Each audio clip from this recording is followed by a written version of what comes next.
Me están obligando, dijo Evo Morales, y anunció una nueva posible candidatura presidencial para 2025. Posible porque aún podría darse un debate de si la Constitución lo habilita para ello o no. Más allá de dicho debate, hay otro muy profundo que tiene a su partido el más dividido, entre sus leales o radicales, como se denominan, y los que apoyan al actual presidente Arce, los renovadores. Es muy difícil para un proyecto político sobrevivir cuando se personaliza, al menos sobrevivir más allá de líderes que además suelen querer perpetuarse o bien dirigir los destinos de dicho proyecto. Aún sin Evo, pero también gracias a que él lo ungió como candidato, Arce llegó a la presidencia. Otros se preguntan si realmente llegó al poder o a tenerlo en plenitud, porque muchas veces sus adversarios no han estado al frente del espectro político, sino atrás, en sus filas, donde parlamentarios evistas le han bloqueado iniciativas y hasta su ministro del Interior ha sido duramente atacado por Morales. Mientras los 12 millones de bolivianos ven que en un país rico en recursos, casi el 40% de ellos es pobre, que las inversiones no se hicieron a tiempo y de vender hidrocarburos cada día los compran más. Que el milagro económico no era tan sólido y que el país se polariza no solo entre gobierno y oposición, sino al interior del oficialismo. El retorno de Evo a la primera línea lo analizamos hoy en Conexión Global Prime.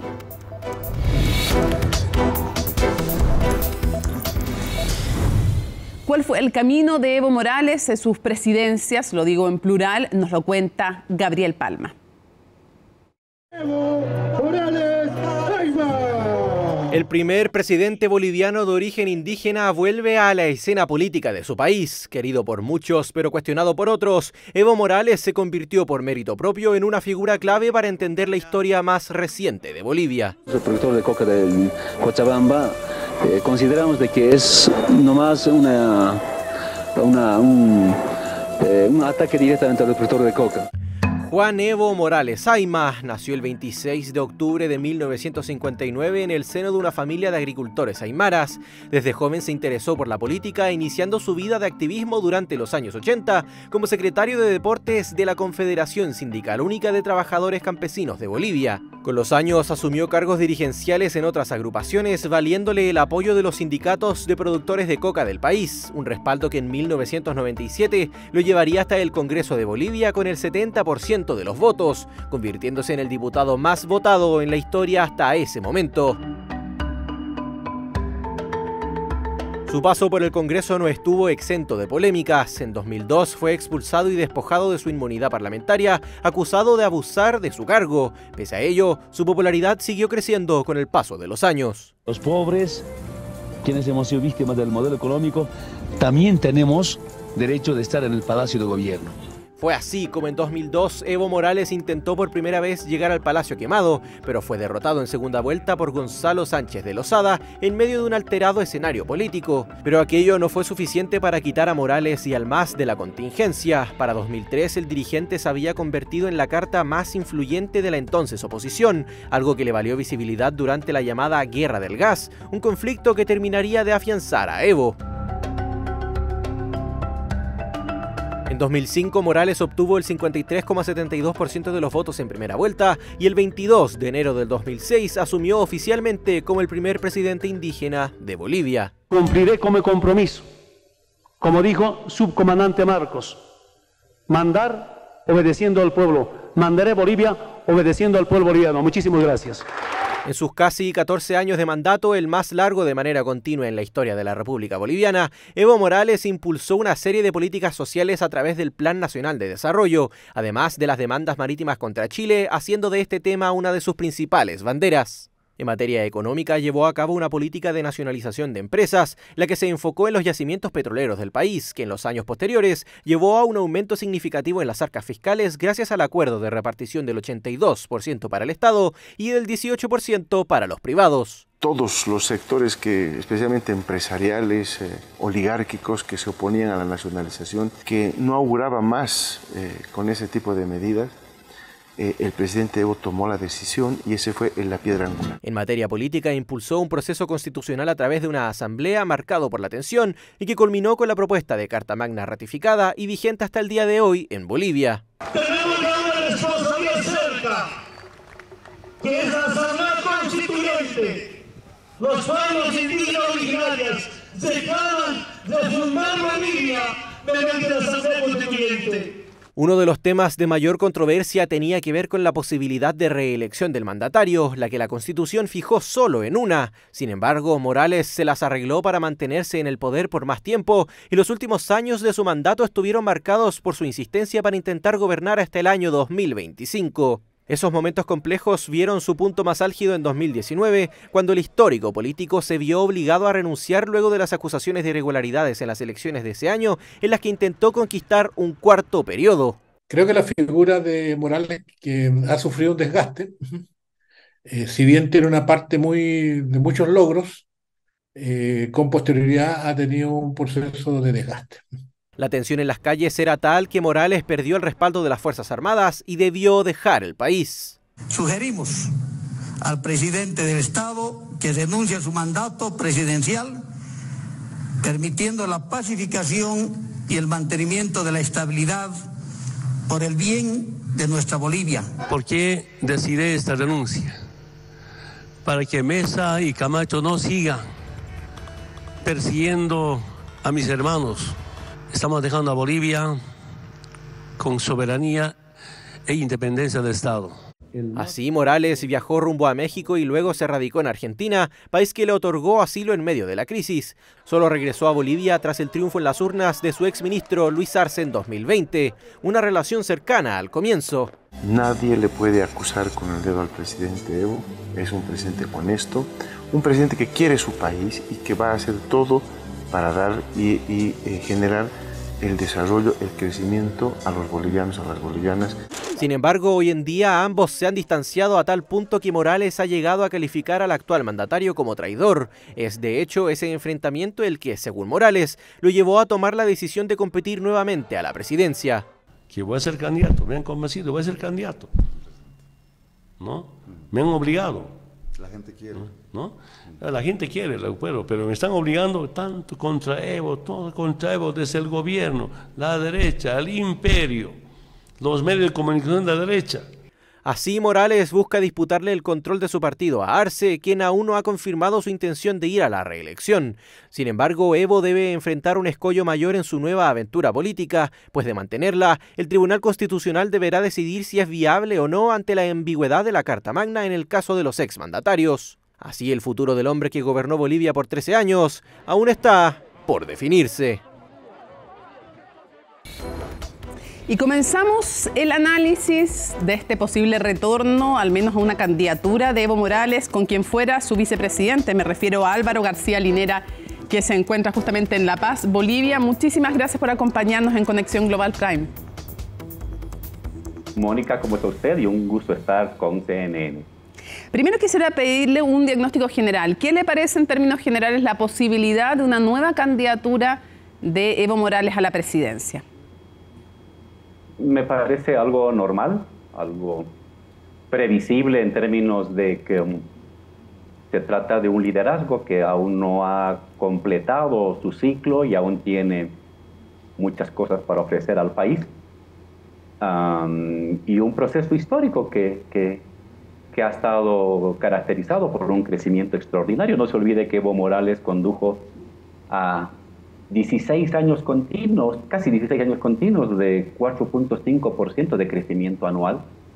Somos un populismo extraño, que crecemos más que los no populistas, y de una reducción de la pobreza extraordinaria. El 30% de los bolivianos abandonaron la pobreza y pasaron a clase media. Entonces, es un proyecto exitoso que aún tiene mucho que dar para el país.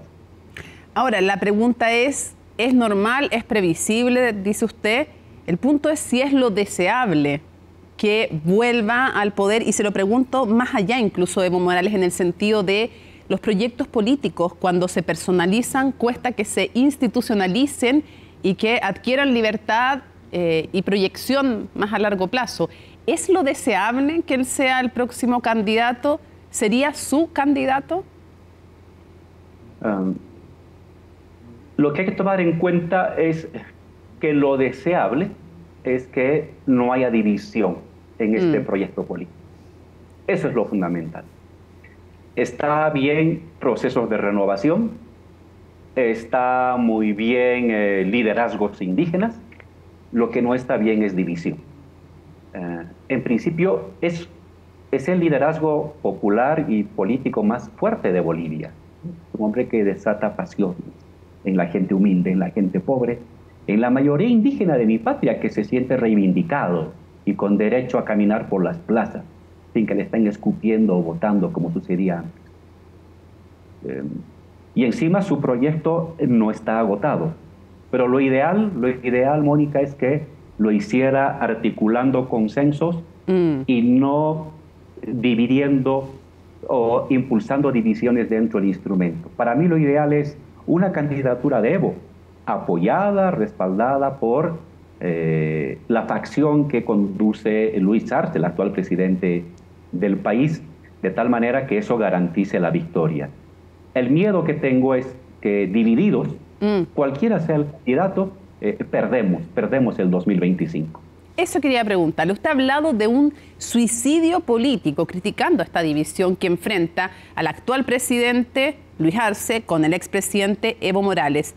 ¿Quién de los dos es más responsable o son responsables en iguales partes de este enfrentamiento que va a llevar a tener a este partido, al MAS, Movimiento al Socialismo, con dos congresos, peleándose incluso la sigla, con dos candidatos distintos? ¿Quién es el responsable? ¿Son igualmente los dos responsables de esto? Porque, o sea, usted lo dice, si se dividen políticamente, tienen bien pocas opciones de mantener el poder. Sí, si el proyecto que condujo el país durante estos años se divide, con seguridad que perdemos. No da por sí solo para poder garantizar una mayoría absoluta y perderíamos ante las fuerzas conservadoras. Y la responsabilidad está en los dos, Mónica, los dos. A los dos los estimo, a los dos los respeto, pero los dos son responsables de esta división. Unos más que otros, evidentemente. Pero finalmente, no olvidar que este proyecto fue construido por campesinos e indígenas, Mónica. Eso es algo muy singular en América Latina. Fue hecho por gente muy humilde, fue construido por sus organizaciones comunales y sindicales. Les toca a ellos asumir la responsabilidad mayor. Es correcto que vuelva el liderazgo del Estado boliviano a un indígena. Tienen que seguir gobernando los indígenas en Bolivia. Pero lo ideal sería que las clases medias que lo acompañamos no nos separen. En este caso, Luis no se separe, sino que acepte ese liderazgo, que vea la manera de articular una bancada, influencia en la siguiente bancada, etc. Entiendo que un presidente siempre hay que tener cierta influencia a futuro, pero lo central, el liderazgo del proyecto, tiene que volver a manos indígenas, porque este proyecto es una criatura de los indígenas al cual nos adherimos otros sectores sociales y se permitió esas victorias tan contundentes. Sí, ¿y por qué no una disputa en una primaria entre ambos, pero una primaria unitaria, por ejemplo? Porque también la pregunta, y se lo pongo en un elemento, cuando depende mucho de un líder, cuando un líder tiene siempre de alguna manera la preeminencia o la posibilidad de ser él el que se quede con el liderazgo del proyecto, tampoco es bueno para un proyecto político. Y muchas veces el MAS ha pasado a ser prácticamente lo mismo a ojos de muchas personas que Evo Morales. Entonces, ¿por qué no competir los dos en una primaria? Pero unitaria, digamos, no cada uno en un congreso dividiendo el partido en dos.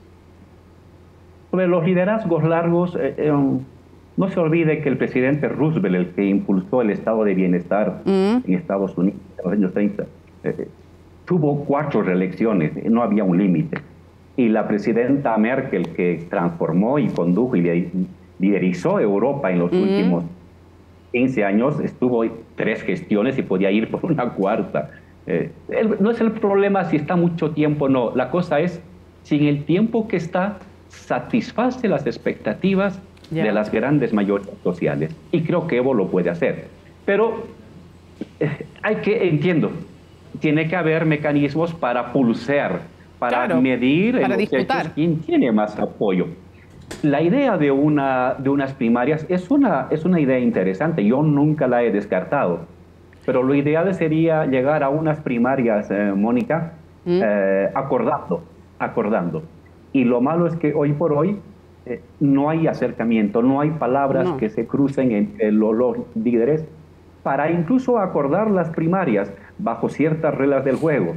Álvaro, ¿cuánto hay? Sí, uno se pregunta, ¿cuánto hay de diferencia política y cuánto hay más bien de egos personales en esta disputa? Hay mucho de egos personales, pero a la vez también hay mucha diferencia. Evo es un líder, es un, es un hombre muy carismático, es un hombre que despierta la emoción de los sectores populares. Luis no. Luis es más un tecnócrata económico que ayudó en el gobierno, no tomó decisiones importantes, pero estuvo ahí en la gestión económica. Entonces, es la disputa entre un liderazgo social histórico y un tecnócrata económico. Y si tiene apoyo el tecnócrata económico, no es porque es un gran líder político, sino porque tiene de su lado el Estado. Y el Estado, sea quien sea la peor persona o una buena persona, por lo mínimo te da 10, 15 puntos de electorado, los suficientes para ganar o perder en primera vuelta. Sí, quisiera ir a uno de los temas, antes que se nos acabe el tiempo, tal vez más polémicos, que es el siguiente. El 2016, porque usted decía, claro, Merkel podría haber seguido, pero es con un sistema parlamentario, digámoslo, es un sistema distinto, un sistema político parlamentario que va conformando las fuerzas según las mayorías o minorías en el Parlamento. Y por otro lado me nombraba a Roosevelt también en otro contexto histórico distinto, porque ustedes tenían hay dos cosas que quisiera mencionarle para que usted las analizara. Lo primero, el 2016 llamaron a un plebiscito frente a la disputa de si podía reelegirse indefinidamente Evo Morales y el pueblo boliviano le dijo que no. Muchos marcan ese punto como un punto en que se alejan sectores importantes del MAS, del movimiento al socialismo, por no hacer caso a lo que le habían dicho los bolivianos. No queremos reelección indefinida de Evo Morales. Evo Morales va y plantea ante el Tribunal Constitucional esta idea de que la reelección es un derecho humano. Ya. Pero después además está el otro tema que dicen algunos que podrían interponerse acciones en contra de una eventual candidatura de Evo Morales porque la Constitución boliviana dice que cada persona puede tener solo una reelección consecutiva. Algunos lo interpretan como que solo puede estar 2 periodos juntos y después, si pasa el tiempo, puede volver a postularse. Y otros dicen que no, que quiere decir que solamente 2 periodos en su vida. ¿Cómo analiza usted esos dos hechos? Sí, comenzando por el último, está jalado de los pelos. Basta revisar los textos constitucionales. Nosotros tuvimos una asamblea constituyente que duró 2 años y hay más de 25.000 hojas de todos los debates constitucionales. Y si uno revisa el debate sobre este punto de la reelección, está claro que no tiene ninguna relación con esta interpretación antojadiza de que no puede haber una reelección, después de una segunda elección no puede haber más elecciones de la persona. Y de hecho, si usted se fija, Mónica, ese artículo constitucional es similar al de la antigua Constitución. Al final quedó así, similar. Y la antigua Constitución también permitió que presidentes puedan ser reelectos después de un periodo de descanso. Entonces, creo que ya en esta batalla encarnizada entre compañeros se está llegando a interpretaciones absurdas de la Constitución y espero que ese no sea el mecanismo para resolver este tema. Confío en que la división del MAS hoy existente se pueda resolver por mecanismos de acuerdos y de pactos internos, como lo hemos hecho en otras ocasiones también riesgosas. Acuerdos políticos entre las dos cabezas, la cabeza estatal gubernamental, el presidente, y la cabeza social, orgánica y sindical, que es Evo Morales. Entrar a resolver este tema en manos de los abogados sería una degradación de la política, porque los abogados pueden saber muchas cosas de leyes, pero de política comprenden muy poco. Cierro la entrevista preguntando lo siguiente, Álvaro. ¿Cuáles son a su juicio los principales desafíos de Bolivia? Algunos dicen que entre otros el económico, el retomar el tema de los hidrocarburos. Hay críticas que nos hicieron las inversiones a tiempo que se debían hacer. Entonces, ¿cuáles son los desafíos de Bolivia y qué cree usted que va a definir, sea quien sea el candidato o candidata a la elección? Los grandes desafíos son retomar el crecimiento económico, industrialización y distribución de la riqueza, a partir de 3 ejes muy precisos. El litio, tenemos la mayor reserva de litio del mundo, y lo que no queremos es venderla como materia prima. Tenemos que industrializarla aquí en Bolivia. Cátodos, baterías, con alianzas con múltiples capitales extranjeros, pero bajo un modelo soberano de mayoría estatal e industrializar en Bolivia. Esto nos puede dar en los siguientes 20 o 30 años unas tasas de crecimiento entre el 5 al 8% por lo bajo. Este es un primer tema. Un segundo tema, hay que elevar los impuestos a los sectores más pudientes, a los más ricos, para poder financiar con eso obras sociales. Y en tercer lugar, hay que mejorar las condiciones de vida de la gente más humilde, hay que mejorar la renta universal que tenemos, hay que mejorar los salarios de los trabajadores, hay que mejorar los créditos a intereses de 1 o 2% para el pequeño productor, para el pequeño artesano. Son estas los grandes retos que tenemos para retomar tasas de crecimiento por encima del 5% que llegamos a tener en varios años entre el 2006 y el 2005. Sí. Y cierro preguntándole, ¿sería una traición si es que se cumple esta idea que plantean algunos, que se rumorea de que podrían intentar desde el actual gobierno cuestionar o inhabilitar la candidatura del expresidente Evo Morales? ¿Lo sentiría como una traición usted? Peor que una traición, eso sería cumplir lo que intentaron gobiernos muy reaccionarios. La embajada norteamericana intentó proscribir a Evo Morales el año 2001. El gobierno de Quiroga y de Banzer, el ex dictador boliviano, intentó proscribir a Evo Morales y no lo lograron. Y ahora lo lograrían compañeros nuestros. Sería terrible, paradójico, imperdonable, injustificable, ilegal y muy reaccionario. No se resuelven así los problemas. Los problemas entre compañeros tienen que resolverse acordando en una mesa, acordando, no sé, correlación de fuerzas, bloques parlamentarios, en fin. Pero no de esta manera terrible. Ya, vamos a ver si finalmente se da esa candidatura y en una de esas si lo vemos a usted nuevamente como vicepresidente, como ministro, quién sabe, ¿no? Ya lo vamos a estar viendo. El futuro, ¿quién lo conoce? Dicen por ahí. Muchísimas gracias, Álvaro García Linera, por habernos acompañado. Gracias a usted. Bueno, hasta luego. Vamos a poner en contexto en cifras Bolivia, comparándolo con Chile. Comencemos entonces a ver ese recuadro. Respecto a la superficie, es más grande, bastante más grande que nuestro país. Son 1.098.581 kilómetros cuadrados. En el caso de Chile son 750.000 y un poco más, ¿no? Cuando hablamos de habitantes, es un país menos densamente poblado que el nuestro, también con áreas de difícil acceso, como el caso de Chile. Son 12 millones de habitantes. En nuestro país nos vamos acercando cada vez más a los 20, ¿no? El ingreso per cápita del 2022, muy bajo en Bolivia.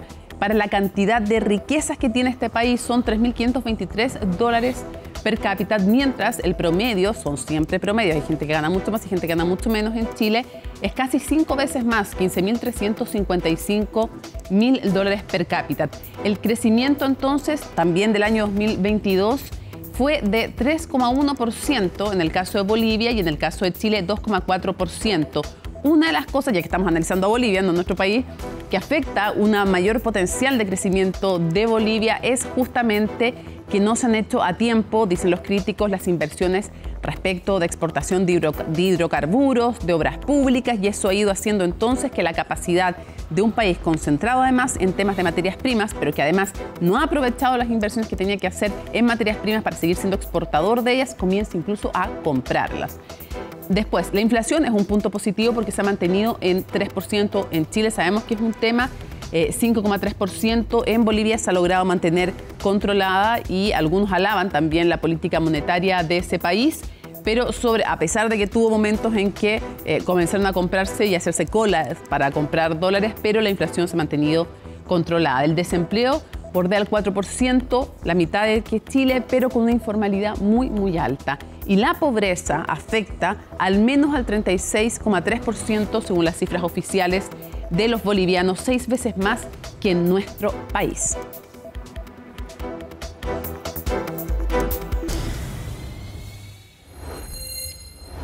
Vamos con la otra cara de la moneda. Desde la oposición al actual gobierno y por tanto también opositor a Evo Morales, el diputado Marcelo Pedrazas de Comunidad Ciudadana. Muchísimas gracias por acompañarnos en CNN Chile en Conexión Global Prime.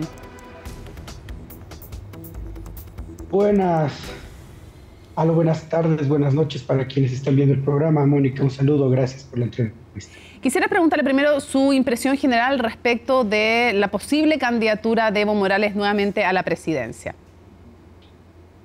Bueno, yo quiero ser tajante en esto. Yo creo que ese escenario es un escenario inconstitucional, un escenario que plantea Evo Morales desoyendo a la población boliviana que el 21 de febrero del 2016 le dijo no a la reelección.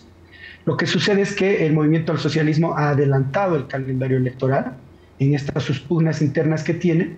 Evo Morales se ha autoproclamado como candidato cuando todavía su organización política ni siquiera ha definido en su congreso de la UCN en la próxima semana quién va a ser el candidato.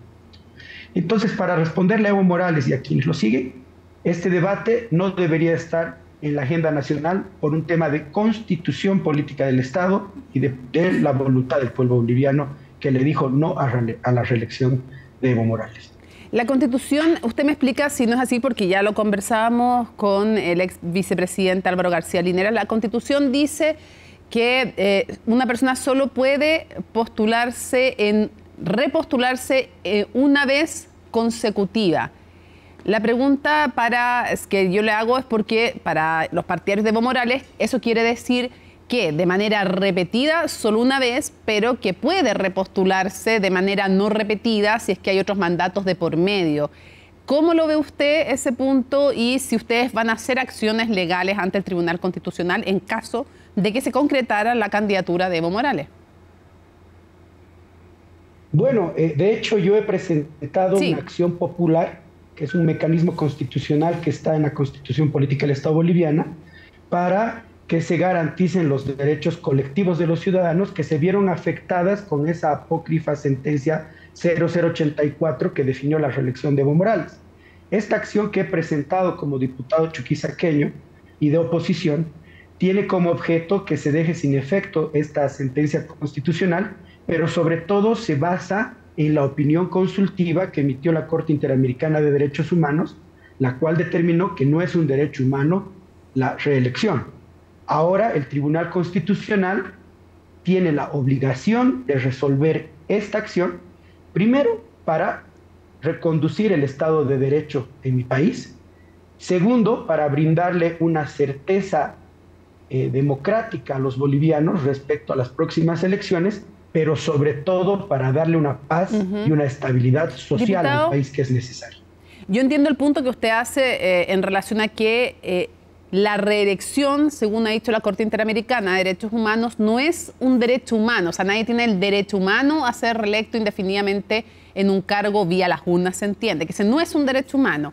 Entiendo ese punto que usted hace, pero respecto de lo que dice la Constitución boliviana, al decir que solo puede tener una reelección continua, ¿no abre la puerta a reelecciones cuando no son continuas?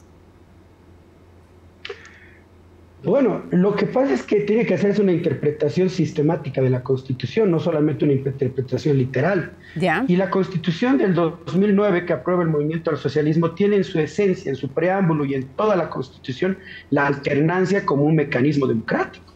Entonces, cuando vas construyendo estos discursos para forzar que personas se presenten indefinidamente, independientemente de los plazos o tiempos que no hayan participado en una elección, estás consolidando una autocracia.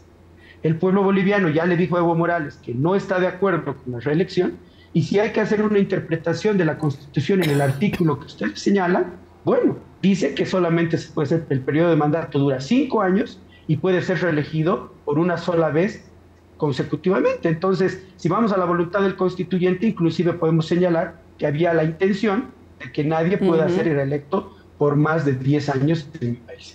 Diputado, ¿cuál es su evaluación respecto del gobierno de Luis Arce, que está enfrentado también internamente con el expresidente Evo Morales? ¿Cuál es hasta ahora su juicio de ese mandato? Y se lo pregunto también, tal vez con un énfasis muy importante en lo económico, porque eran ustedes un país que en 2022 llegaron a ser, de hecho, las importaciones de combustibles llegaron a 4.200 millones de dólares, las exportaciones de gas solo fueron de 3.400 millones de dólares, cuando en el pasado ustedes solo exportaban hidrocarburos. Hay críticas respecto a ese punto, pero en general del manejo económico quisiera preguntarle cuál es su juicio. Bueno, yo creo que esto es una consecuencia de los 14 años de Evo Morales y el despilfarro y la falta de políticas estratégicas para cambiar nuestra matriz energética por una matriz de producción que puede darse a partir de los recursos que tenemos los bolivianos. No es una responsabilidad del nuevo gobierno solamente, sino más bien de su mismo gobierno de Evo Morales, donde participaba Luis Arce. Estamos en un periodo crítico económico, estamos desoyendo a la población en temas estructurales como la reforma judicial que han llamado la atención de la comunidad internacional, y todo este momento que estamos viviendo, adelantando unas elecciones del 2025 y una pugna interna dentro del movimiento al socialismo, no por mejorar las condiciones de los bolivianos, sino más bien por hacer un recambio en la administración del poder para obviamente seguir saqueando los recursos de todos nosotros, nos está llevando a que nuestro país, de haber tenido unas finanzas que eran parte del análisis internacional y de una estabilidad económica y social, estemos a un paso de generar una grave crisis económica y social en el país, producto de estas peleas internas que solamente buscan satisfacer egos o, en su caso, continuar hegemónicamente gobernando, sea el sector arcista o el sector evista. Diputado, preguntarle también cuáles deberían ser los socios estratégicos de Bolivia, porque se ha visto un acercamiento en el último tiempo, sobre todo con el énfasis en el litio y con la petición de ayuda respecto de reservas en dólares a China. China, que claro, no solamente respecto de Bolivia, sino que en general en América Latina ha tenido un intento de ganar también influencia. ¿Cuál es su opinión al respecto? ¿Cuáles deberían ser los socios estratégicos y cómo debiera ser la política internacional en un gobierno que ustedes obviamente desde la oposición aspiran a encabezar? Yo creo que el primer escenario que tiene que dar el país es una certeza de vivir en un Estado de Derecho para que seas atractivo para las inversiones. Primer elemento. Segundo elemento, deben definir su política interna y su política internacional, porque de un momento son críticos, por ejemplo, a regímenes totalitarios como el iraní, critican demasiado el tema de la inclusión de la mujer en los temas de género, pero terminan al lado de estas nuevas estructuras políticas internacionales que son parte del socialismo del siglo XXI. Creo que Bolivia debería buscar aliados estratégicos, dándole seguridad jurídica y que se den inversiones donde puedas generar, obviamente, satisfacción para el boliviano respecto a su economía y también dar la seguridad a los inversores extranjeros, pero no manejarse en estos regímenes ideológicos, en estas construcciones de estos gobiernos totalitarios, que en realidad, más allá de buscar el desarrollo de los países como Bolivia, lo que buscan más bien es concentrar el poder, y de eso se benefician quienes están también en el ejercicio del poder, rifando lo que podría servir a los bolivianos como el inicio de una nueva era en esta modernidad, donde puedas insertarte económicamente a un mundo globalizado. Diputado, ¿en qué está? Cuéntale a quienes nos ven a través de las pantallas de CNN Chile, ¿en qué está hoy día la oposición? ¿Cuáles son, diría usted, los partidos que tienen mayor fuerza? ¿Cuáles son las posibilidades de candidaturas frente a Evo Morales? ¿Son capaces de ganar una elección frente a Evo Morales? Yo creo que es un escenario muy, muy importante el que estamos viviendo. Hay una oportunidad cierta de ganar a Evo Morales y a la estructura de Luis Arce, producto de esta forma en cómo están administrando el Estado boliviano, pero también creo y soy un defensor de que debemos nosotros también de impregnar en nuestras candidaturas a futuro lo que está sucediendo alrededor de nuestro país y nuestras fronteras. Tiene que haber propuestas nuevas, tiene que haber un objetivo claro de disputarle el poder al movimiento al socialismo, pero también enfrentando este modelo plurinacional, que es un modelo plurinacional decadente, un modelo plurinacional burocrático, corrupto, con serios indicios de narcotráfico, y para eso la oposición necesita tener un programa que no solamente le dé las soluciones a los bolivianos, sino que sobre todo comprendan en las causas por las cuales los bolivianos quieren un cambio de gobierno. Y ahí para mí es fundamental generar nuevos liderazgos, propuestas claras y sobre todo mostrarle a la población que ya este mundo no está entre derechas e izquierdas. Este mundo ya no pelea por una ideología naturalmente como nos acostumbraban a mostrar en los años 80. La juventud y quienes estamos actuando en política creo que queremos darle soluciones a la gente, soluciones a sus problemas, y ahí de pronto estos escenarios de dicotomías entre izquierda y derecha no son para nada saludables. ¿Y cuál cree usted que van a ser los temas que van a definir una eventual elección, pensando en qué tan distinto también sería un gobierno que pudieran ofrecer ustedes respecto del actual gobierno de Luis Arce? ¿Y cuáles son las autocríticas, si se las han hecho? Porque Evo Morales estuvo prácticamente 14 años, un poco más, en el poder. Luego viene Luis Arce.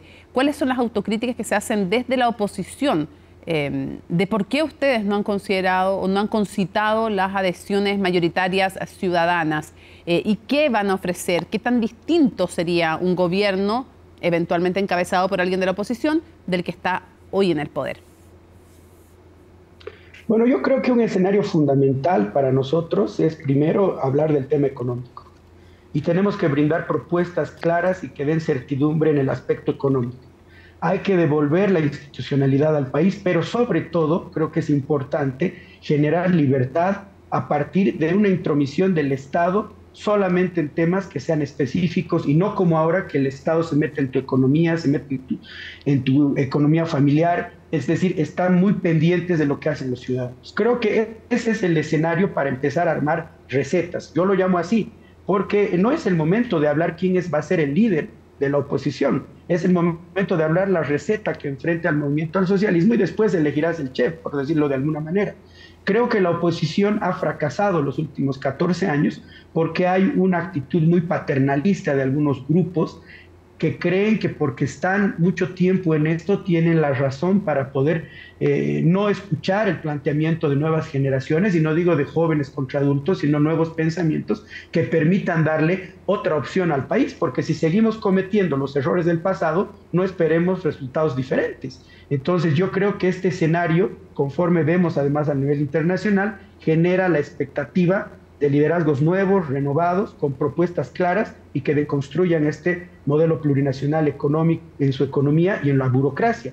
Bolivia es un país que no tiene una posición clara respecto a apoyar a los emprendimientos, es más bien concentra el poder para reproducirlo a partir de la burocracia, llegando a niveles tan alarmantes de que gastamos más de 50.000 millones solamente en salarios públicos. Entonces, creo que esos son los debates y sobre todo comprender que tenemos que darle la respuesta a los problemas de la gente, y eso a veces implica, de alguna forma, hacer política, digo yo, no tan ideologizada, porque eso ya es parte de una construcción decadente de los años 80 y los 90. Diputado Marcelo Pedrazas, muchísimas gracias por haber conversado con Conexión Global Prime de CNN Chile. No, para mí siempre un gusto. Que tengan una excelente jornada. Que esté muy bien. Nos vamos entonces a la pausa y al regreso vamos a tratar de contarles la historia de este MAS hoy partido en dos, el movimiento al socialismo, el movimiento que lleva a la presidencia a Evo Morales y hoy a Luis Arce. ¿Cómo surgió? ¿Por qué está dividido? ¿Cuál es su futuro? Al regreso en Conexión Global Prime.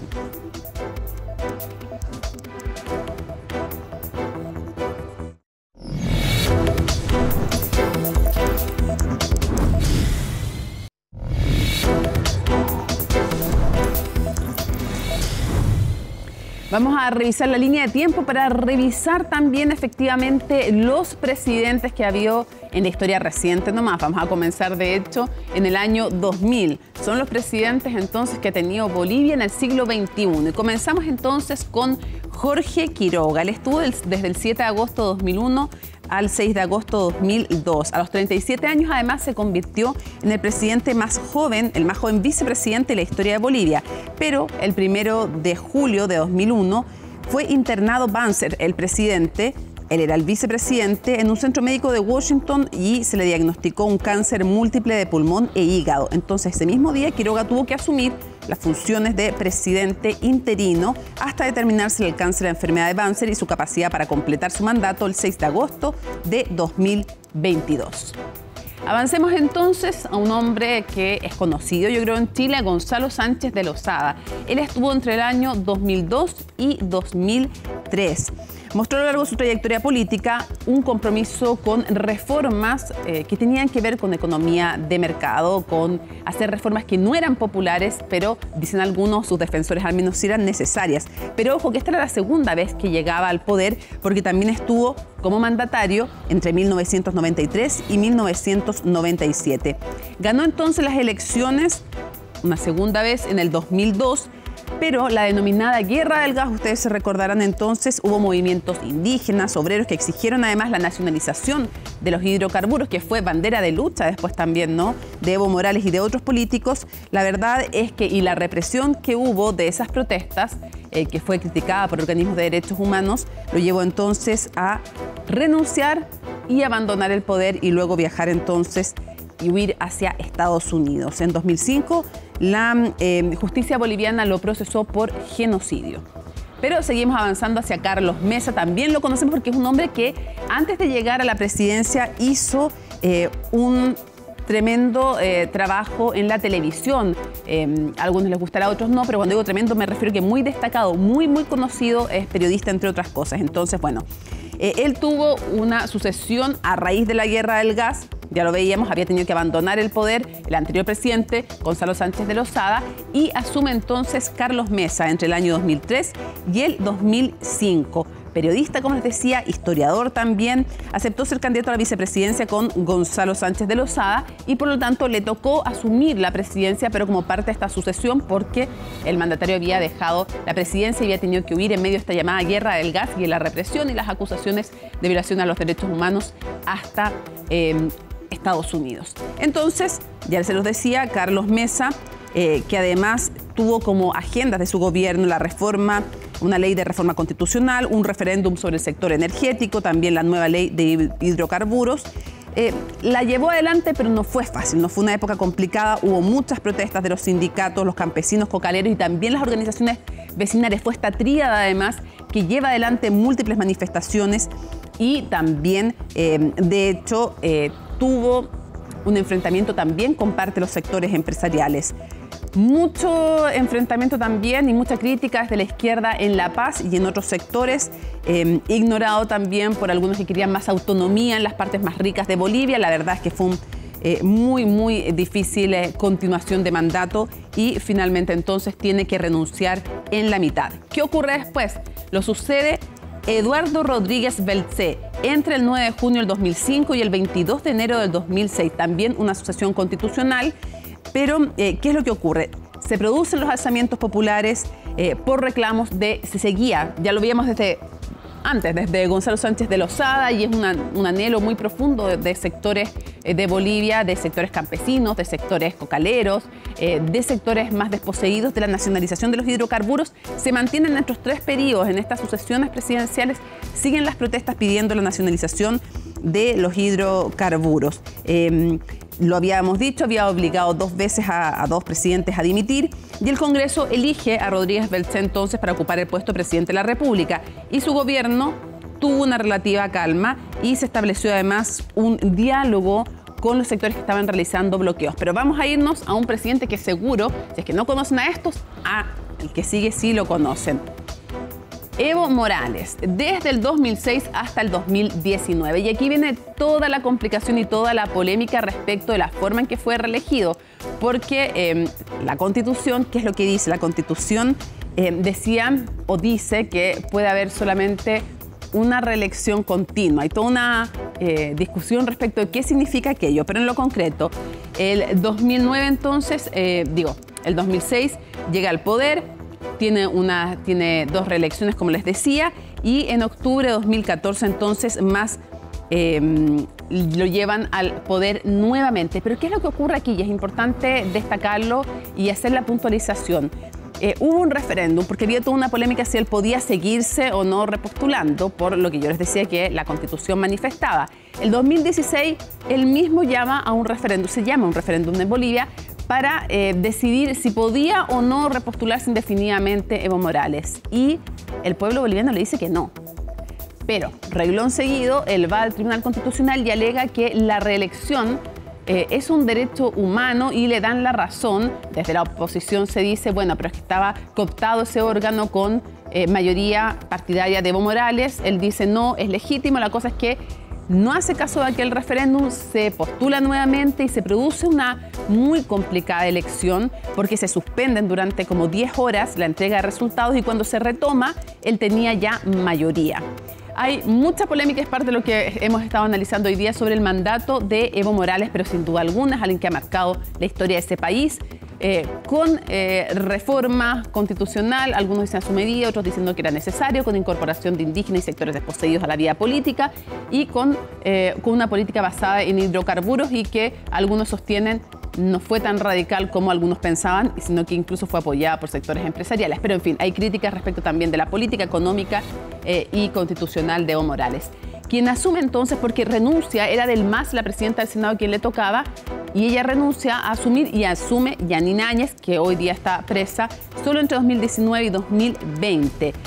Finalmente tiene que convocar elecciones, se aplazan 2 veces las elecciones y llega al poder quien hoy es el actual mandatario, Luis Arce.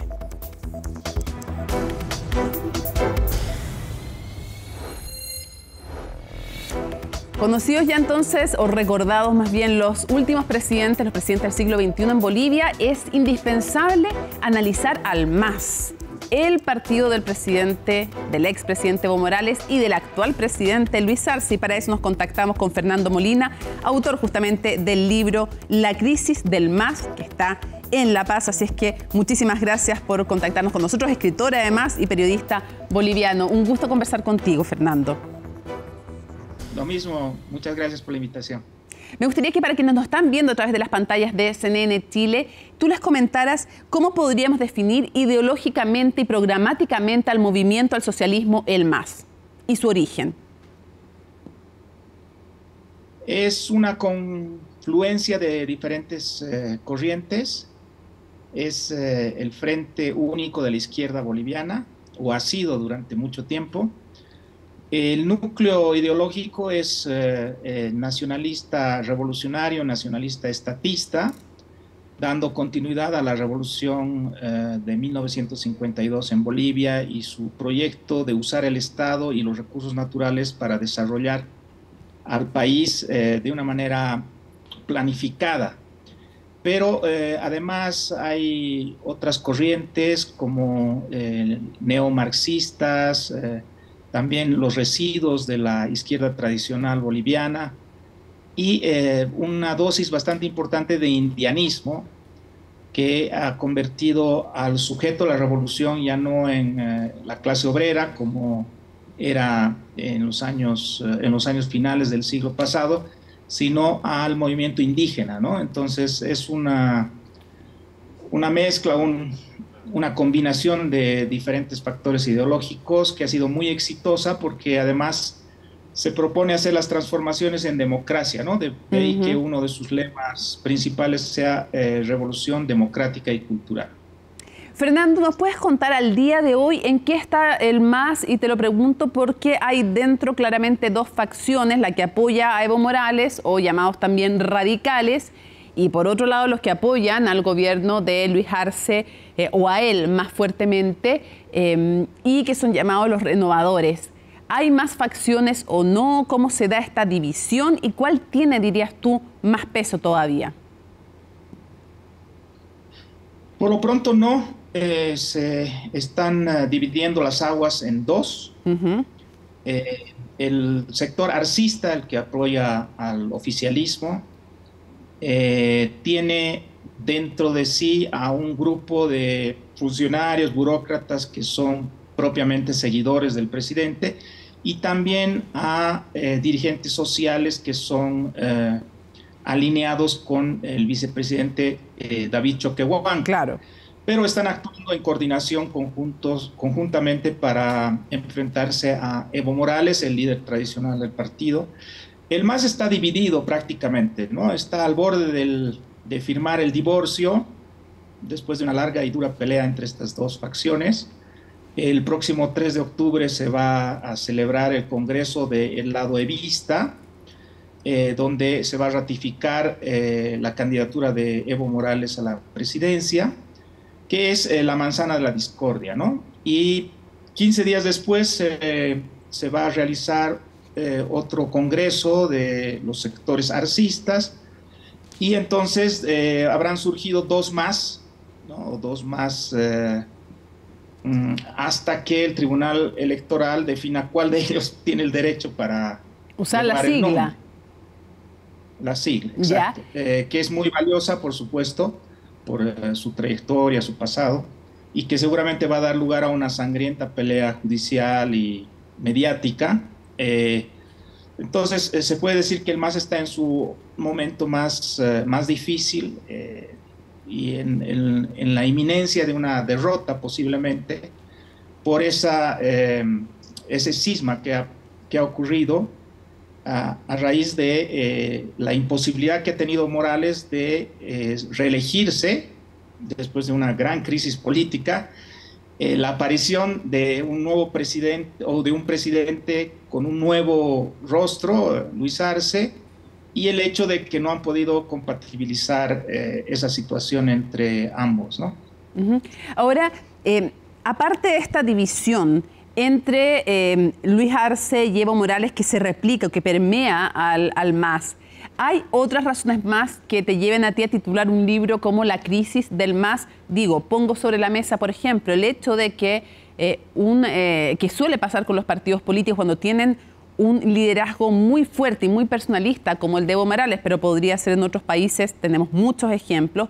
¿Qué otras cosas más han hecho que esté en crisis este partido? Bueno, yo pongo que la crisis del MAS comienza en 2018 más o menos, cuando el grueso de la clase media boliviana abandona toda ilusión y toda simpatía por este partido porque Evo Morales insiste en reelegirse en contra de un referendo que se había realizado años antes, el 2016, que le había prohibido esa posibilidad. Sí, entonces ahí se produce una ruptura que va a ser insalvable, que sigue siendo irrevocable, que convierte al MAS en un grupo, digamos, sin llegada o con muy poca llegada a la clase media tradicional boliviana, que además nunca fue muy simpatizante de las ideas y del modelo que planteaba este partido político, ¿no? Luego la crisis se va complicando porque Evo Morales, así debilitado y digamos que en contra del malestar que sentía la población por su decisión de repostularse, va a las elecciones en 2019 y se le acusa de hacer fraude. Hay una crisis política gigantesca, Evo Morales es derrocado. Ese es el momento, digamos, más profundo de la crisis de sus gobiernos, cuando él tiene que salir exiliado de Bolivia. Y parecería que ahí acababa la historia del MAS, por lo menos por un buen tiempo, ¿no?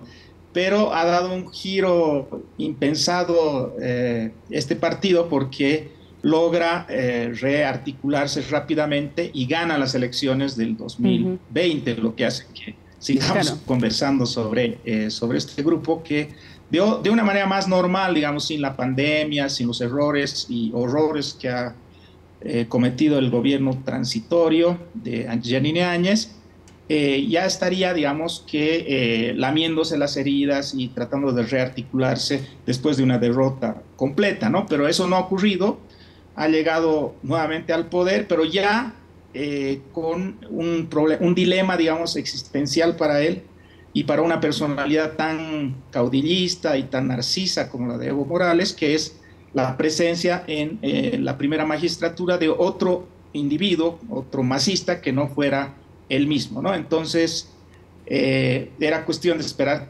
que el tiempo pasara para que eso trajera lo que trajo, que es la aparición de dos partidos en la Fernando, en este momento, dos preguntas para ir cerrando. Lo primero, en este momento, con el MAS dividido en dos, ¿en quién podríamos pensar como nuevo presidente o nueva presidenta de Bolivia desde la oposición? ¿En qué está la oposición, dirías tú? ¿Quiénes podrían ser esas alternativas? Y si la candidatura de Evo Morales te parece que va sí o sí, y por tanto la otra facción del MAS presenta una candidatura también, que podría ser Choquehuanca u otro, digamos, o el mismo Arce. ¿Cómo ves tú eso? El primero, si es inevitable una candidatura de Evo Morales y es inevitable que se mantenga esta ruptura, y si eso es así, si eso inevitablemente querría decir que la oposición gana la presidencia a tu juicio el 2025, ¿y en quién pensamos? Sí, se le abre una ventana de oportunidad muy importante a la oposición. Ahora, yo no diría que es inevitable que Evo Morales sea candidato, porque se escucha mucho en los pasillos del poder una idea que tienen al parecer algunos funcionarios del gobierno, que es inhabilitar a Evo Morales por razones legales, ¿no? Se quiere señalar que él tenía derecho solamente a una reelección tras un mandato completo, ha hecho 3 gobiernos y por lo tanto ya no tiene derecho a postular de nuevo, pero claro, esto es materia de una complicadísima y todavía incierta negociación y discusión judicial. No sé si esto se va a plantear o no, pero está hablándose mucho en este momento en Bolivia, que el gobierno quisiera cerrarle el paso a Morales. Entonces eso habrá que ver, porque puede traer conflictos muy graves. Ya la gente de Evo Morales ha advertido con incendiar el país textualmente si es que no se deja postular al expresidente. Por otro lado, la oposición seguramente tiene que jugar las mejores cartas que pueda para intentar aprovechar la situación de segunda vuelta que nunca se ha aplicado en Bolivia, pero que está inscrita en nuestra Constitución. Tenemos la posibilidad de una segunda vuelta. Eso significa que si la oposición mete a un candidato junto con uno de los dos posibles hombres del MAS, ¿no? O sea, Evo Morales y Arce, es bien probable que ese candidato a la oposición gane en segunda vuelta, ¿no? Por las tendencias sociológicas y electorales que existen. Entonces, se está discutiendo justamente, pero la oposición está bastante atrasada porque, bueno, estamos en realidad a 2 años todavía de las elecciones, ¿no? Y el anuncio de Morales es considerado prematuro, incluso por gente de su propia línea, y se debe a esta pulseta, a este pulso con Arce y su necesidad de rápidamente esclarecer, ¿no? Y dividir las aguas de tal manera que cualquier proceso que se haga para tomar en cuenta si le corresponde o no candidatear, ya lo agarre a él como candidato y por lo tanto sea mucho más escandaloso, más complicado para el gobierno, ¿no? Entonces se ha adelantado el proceso electoral bastante en Bolivia, y la oposición está muy atrasada. Se oye, por supuesto, los nombres tradicionales, Carlos Mesa, Samuel Doria Medina, que son opositores desde hace bastante, ¿no? También se habla del gobernador de Santa Cruz, que se encuentra en prisión, Fernando Camacho, pero tiene poco impacto en las encuestas, y de algunos otros dirigentes cruceños que son nuevos, como Vicente Cuellar, que rector de la Universidad de Santa Cruz, que ha tenido un papel muy importante en reivindicaciones regionales, y entonces se perfila, pero también existen en las encuestas espacio y posibilidades para que aparezca una especie de Milei boliviano, una cosa así, porque hay tendencias hacia la extrema derecha y también ciertas demandas que los líderes de centro derecha no pueden resolver, no pueden responder, como la de mano dura contra la delincuencia y la inseguridad, el narcotráfico, por ejemplo, ¿no? Entonces, está muy complicado todavía hacer previsiones. Pueden pasar muchas cosas en Bolivia, pero vamos a una situación de tensionamiento bastante serio por esta disputa.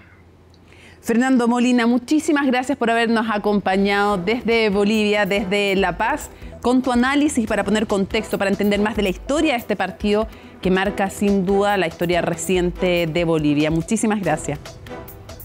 Muchas gracias. Ahí está, entonces seguimos atentamente lo que ocurre en Bolivia porque es país que nos importa, porque somos vecinos y porque también nos permite mirarnos en ciertas cosas, la crítica, por ejemplo, tan fuerte a la inefectividad, a lo inefectiva que es la política, entre otros de los temas que hay que mirar para los efectos que tiene la democracia a nivel regional y porque puede ser un espejo de lo que pasa también en Chile. Nos vemos en un próximo Conexión Global Prime.